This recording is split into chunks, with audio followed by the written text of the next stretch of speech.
और कई तरह की बातें पेश होते ही क्लियर हो गया कि ये पास नहीं हो सकता है। इसके पास करने के लिए 360 एमपीज की जरूरत है। इनके पास जो मौजूद है उसमें से भी 20 गायब हो गए, क्योंकि ये देश के लिए घातक है। आप संविधान की आत्मा के ऊपर चोट कर रहे हो, आप संघीय ढांचा को तोड़ना चाहते हो, आप उस फेडरल स्ट्रक्चर को पूरी तरीके से तबाह करने की बिल लेकर आए हो, जो संभव ही नहीं है।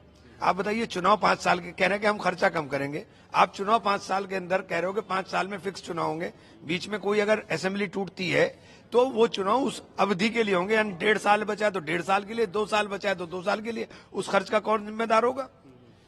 और दूसरी बात, जो छोटे छोटे दल है वो सारे के सारे आप समाप्त करने की तैयारी कर रहे हो।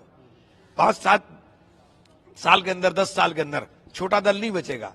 तो ये जो बहुदलीय प्रणाली हमारे देश के अंदर है, आप इस सिस्टम को पूरे को तबाह करना चाहते हो। जो हमारे संघीय प्रणाली है, जो फेडरल स्ट्रक्चर है, आप उस पूरे फेडरल स्ट्रक्चर को तबाह करना चाहते हो।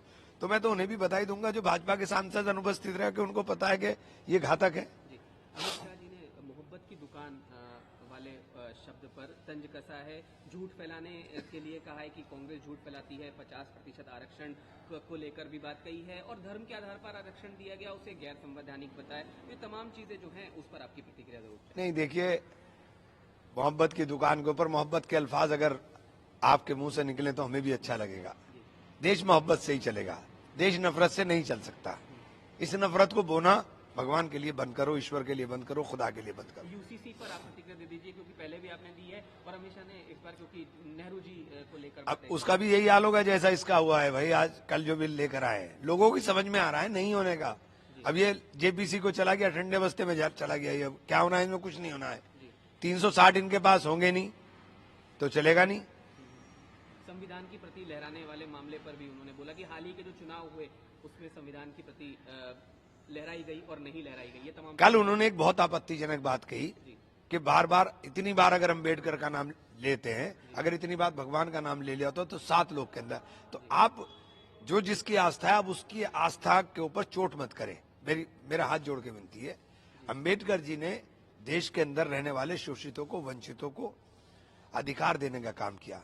अम्बेडकर जी ने एक सुरक्षा कवच संविधान के रूप में देने का काम किया उन लोगों को जिन लोगों ने सदियों तक गुलामी की जंजीरों को अंदर जकड़ के रहा है। तो आप उनकी आस्था पर चोट ना करें। एक चीज बस, उन्होंने कहा कि संविधान का 42वां संशोधन उस समय हुआ जब इंदिरा गांधी प्रधानमंत्री थी, लोकसभा और राज्यसभा का कार्यकाल 6 साल तक बढ़ा दिया गया। उन्होंने ऐसा इसलिए किया क्योंकि चुनाव समय पर होते तो वे हार जाते, और ऐसी तमाम बातें कही हैं। कांग्रेस के सदस्य अनुपस्थित रहने लगे क्योंकि वे विरोध नहीं कर सकते थे। एक संशोधन लाया गया जिसमें दोनों सदनों में कोरम की जरूरत नहीं, राष्ट्रपति शासन की अवधि 6 महीने तक बढ़ाई गई। पहला संशोधन अभिव्यक्ति की। अरे भैया, आप जो संशोधन लेके आए उनकी बताओ ना। आपने आरटीआई एक्ट खत्म करने के लिए आप संशोधन लेके आए, आपने प्रिवेंशन ऑफ करप्शन एक्ट खत्म करने के लिए संशोधन लेकर आए, आपने आप तो वो संशोधन लेके आए जिन संशोधनों से देश की जनता को सबसे ज्यादा नुकसान हुआ। ये तो पॉलिटिकल सिस्टम को सुधारने के थे, लेकिन आपने तो सीधे के सीधे उन पर चोट कर दी। करप्शन एक्ट को आपने कमजोर करने के लिए लेकर आ गए, आप आरटीआई को कमजोर करने के लिए लेकर आ गए। क्यों? आरटीआई तो एक ऐसा हथियार था जिसके माध्यम से सारी पारदर्शिता रहती। और ईवीएम को लेकर भी उन्होंने चीजें कही। देखिए, ईवीएम एक मुद्दा है, मुद्दा था, मुद्दा रहेगा। ईवीएम से अगर हम सारे के सारी सीट भी जीत जाएं तो भी हम ईवीएम पे विश्वास नहीं करेंगे।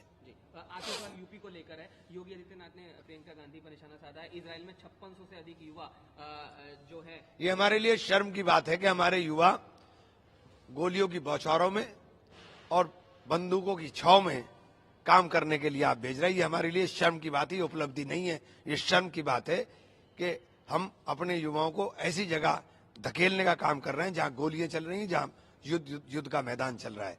युद्ध के मैदान में अपने युवाओं को भेज करके और बिना मतलब ये भी उपलब्धि बताना कि हमने भेजा है, तो मैं समझता हूं ये शर्म की बात है, उपलब्धि नहीं है।